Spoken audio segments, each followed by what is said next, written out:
Hey guys, welcome back to the channel. It's Danny, your host of Redbeard Plays, and I know last video or uploads, last couple I guess have been more gaming related as this channel is more grounded in gaming, but today I just wanted to take a moment and delve a little bit more into my journey with sobriety. So if you're here for like a Battlefield upload or something, I'll probably have some gameplay playing over my camera, but or like in a little window or something. I'm still trying to figure out how I want to do that, but so you can watch the gameplay. But if you're coming back from the last big upload, which was I owe you all an explanation, this is going to be kind of, I guess, a formal follow up to that. And I know that was a longer video, so if you're coming from that video, welcome back. If you don't know what I'm talking about, I really highly recommend watching it. It'll give you some context to some of the stuff we're talking about, to make things make a little more sense. Or you can just watch this and just pick up from here, whatever's better for you guys. But of course, if you're new, please subscribe if you like the content or the discussion. And if you're coming back from just another video or part of the community, welcome back. It's great to have you. So in that last video, I owe you all an explanation. We covered a lot of stuff.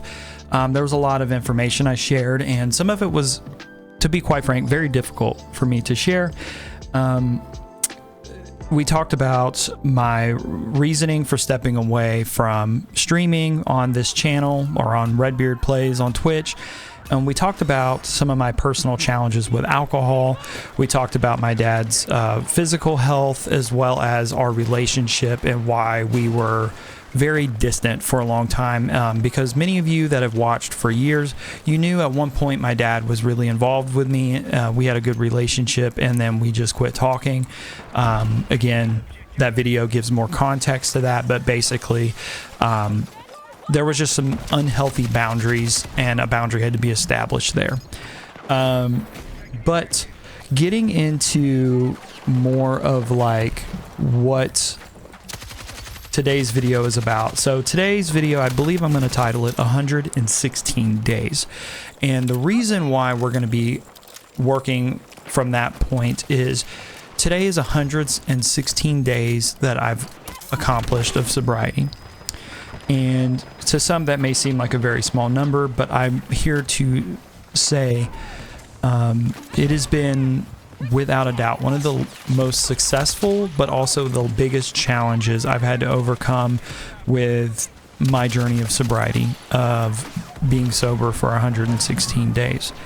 In that 116 days, I have undergone a variety of emotions and roller coasters, and even relationship challenges, not just with my personal relationship with my partner, but with family and friends even.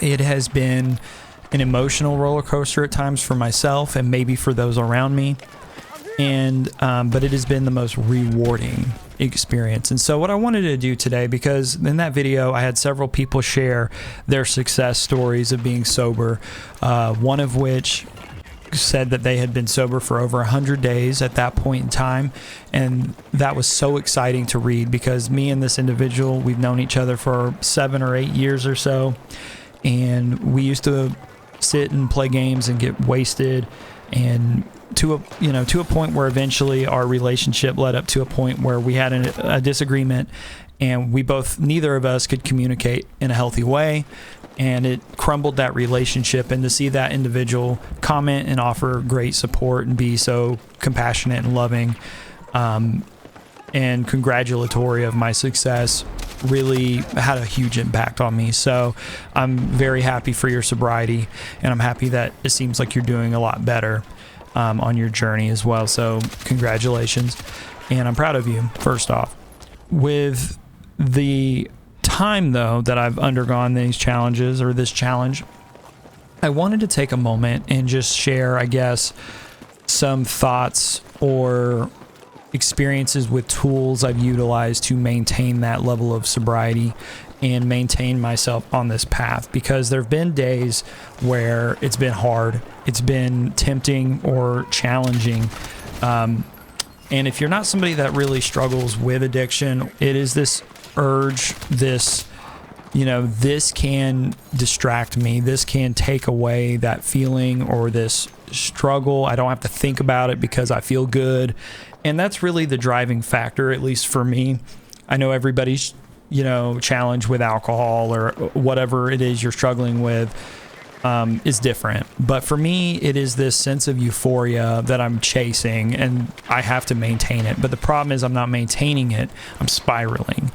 And so I at one point did what we would consider moderation drinking. And that's where I kind of set a metaphorical budget of how much alcohol that I could drink.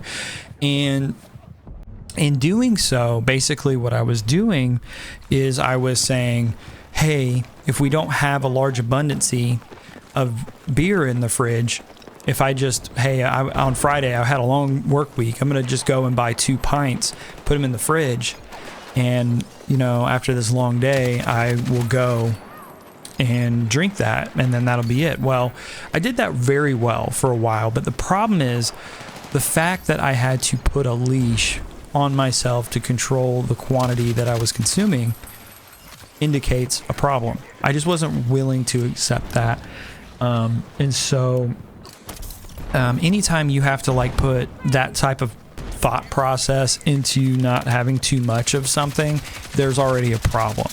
And so what kind of brought me to that point of I gotta stop is, I shared in this last big upload that my dad has, cancer, and the tumor that he has and where it's located can lead to a lot of seizures and things like that.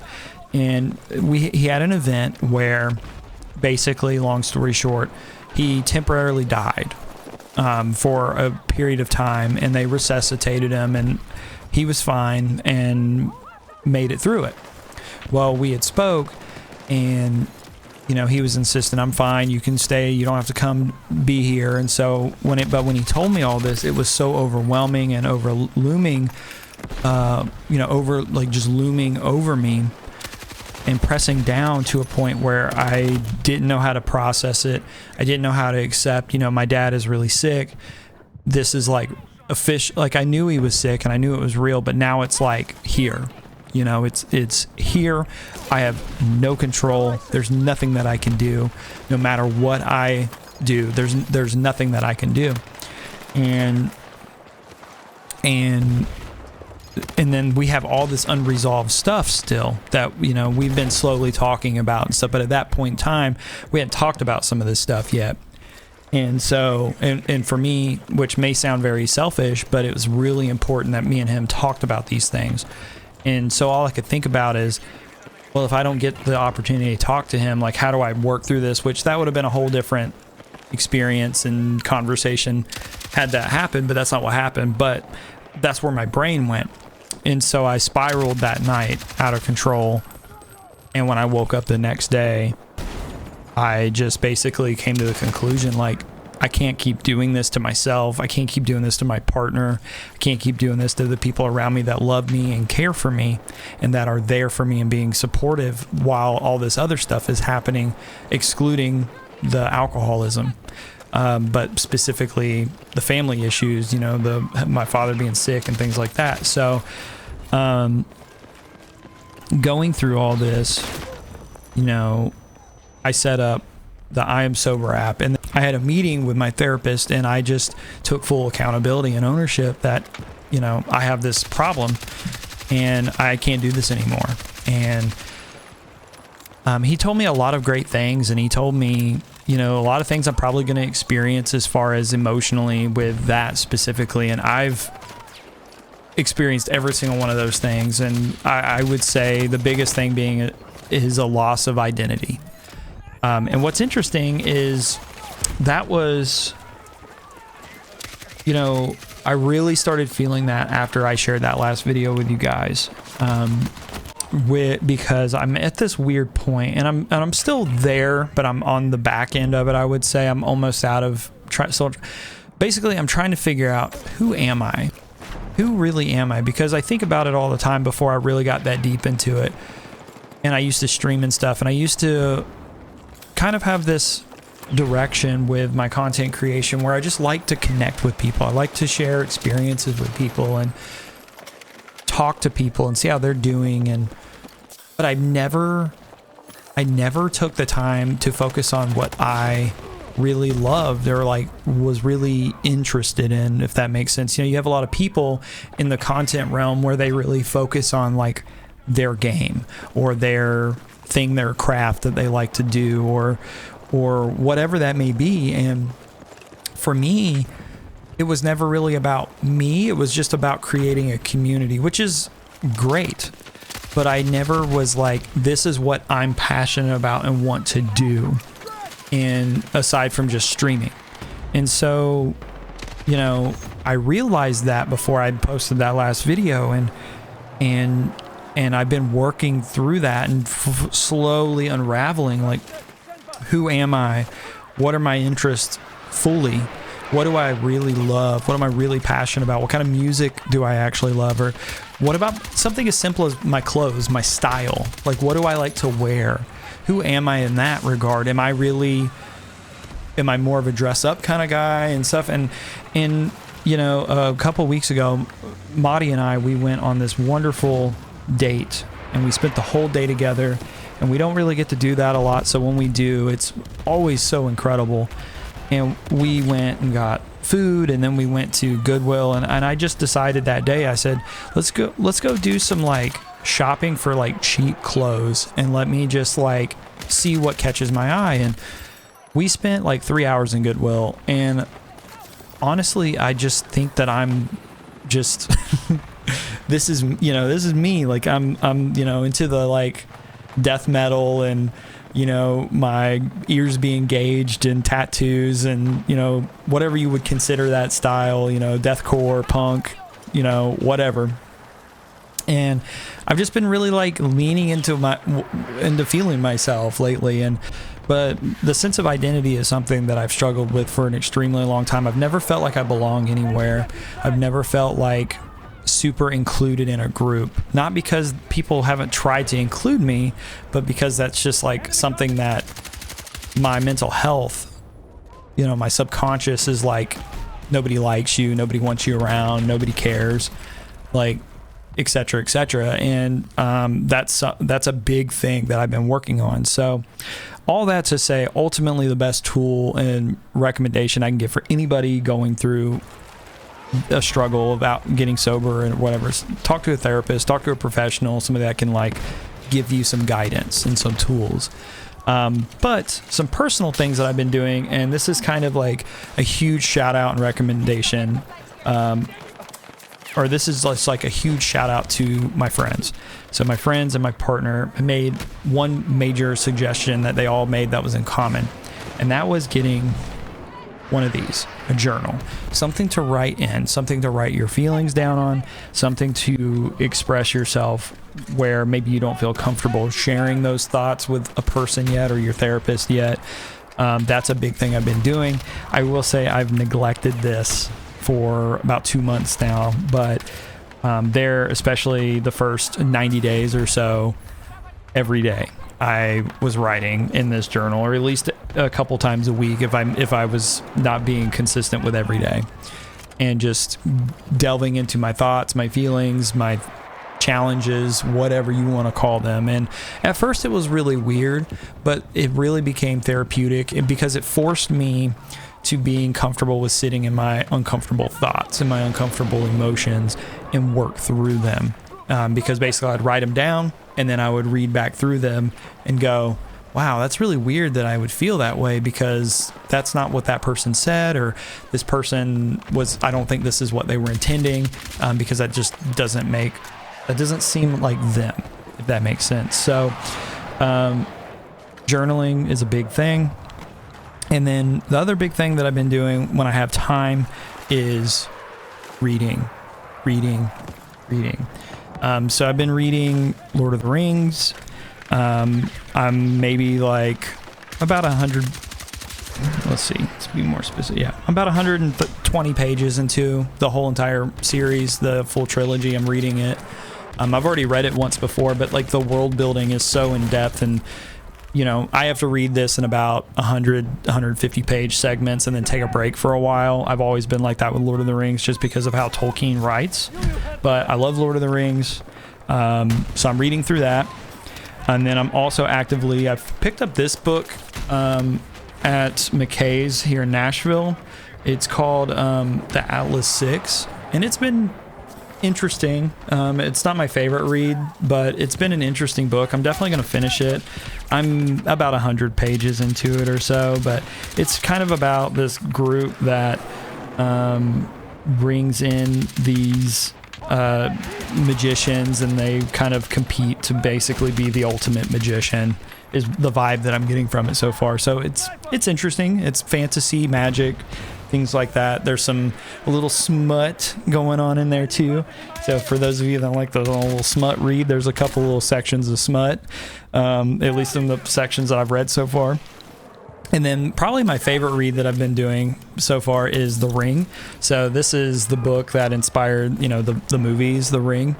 And with this, I'm about, I think I'm in chapter 7 or 8, or part 2, chapter 3, or whatever. It's set up in parts. It's like a 3 or 4 part book, but each part is like 7 or 8 chapters or something like that. So I'm pretty far into it. I've just got to the part where the journalist, he just got done investigating the hotel in which the tape was discovered, and that was causing people to die. So, but basically exploring my creative outlets through reading and things like that. So those have been some very big helpful tools for me. And then probably the most successful tool that I've had, because there's still days where when I'm reading or I'm writing, obviously that urge or that desire to drink or get drunk is there, because things are stressful, things are difficult. But for me, bowling. So I guess what I'm getting at is find a sport or a physical activity that is therapeutic for you, whether that's hiking, bowling, playing football with your friends, or I have my boss, he's into ice like rollerblade hockey. I have another buddy who's into vintage baseball that's themed around like 1795 rules of baseball, which I might sign up for that next summer if I have the availability on my schedule. So there's like all kinds of stuff, but for me, it's bowling. I think it's like really interesting with the physics of how the oil affects, like the oil pattern affects the ball movement and stuff like that. And depending on where you throw the ball and how you release it. And when I say throw it, I really mean roll it. That's something I've been trying to decipher the difference between is rolling versus throwing. There's a whole science behind bowling and being decently well at it. I'm not a great bowler by any means, but I'm decent. And I just started doing that heavily in March, bowling casually in February, but like religiously bowling in March. Did summer league. Our team placed like 15th. We're in a big, large season right now of league, and I think we're in the top half, like 15th still. There's like 30 something teams, so we're like in the top half of teams. I think we're going to drop down after last week. We were beat all 3 games, but we only lost by like 10 to 20 pins per game, which is like a painful way to lose whenever you're bowling. It's like I would rather have an actual like just massacre blowout loss than lose by 10 to 20 pins. But it's been like really good and therapeutic. So I don't know. I just wanted to come on here, share some stuff with you guys, celebrate 116 days, and just kind of offer a reminder, if you're going through it, you're not alone. To those of you that watched my video on it and commented about your experiences with alcoholism and stuff, like, you're not alone, and it's really truly appreciated that you guys took the time to watch and share that adventure, that journey with me, a total stranger on the internet that, aside from maybe watching some videos or streams or whatever, you don't really know me. So the fact that you've taken the time to do that really means a lot. So, but I won't jabber on about this anymore. If you guys want to share maybe some tools that you're utilizing, or if there is, anything that you just need to vent about, or you know, or if you have any video suggestions in the future, or if you have questions, like just put them down in the comments. Like I really do take the time and read them all and try to interact with as many of them as I can. I might not get back to you right away just because, you know, my schedule is super busy, but I always try to respond as soon as I see that somebody commented on my video or interact in some way. So but anyways, as always, thank you guys. Subscribe. I would like to hit 500 subscribers before the end of 2025 on this channel. I think we can do it. It's, you know, the views and stuff have been really well, considering I have not uploaded consistently in years on this channel. So, but we'll see you guys on the next one. Thanks for hanging out. Have a great day.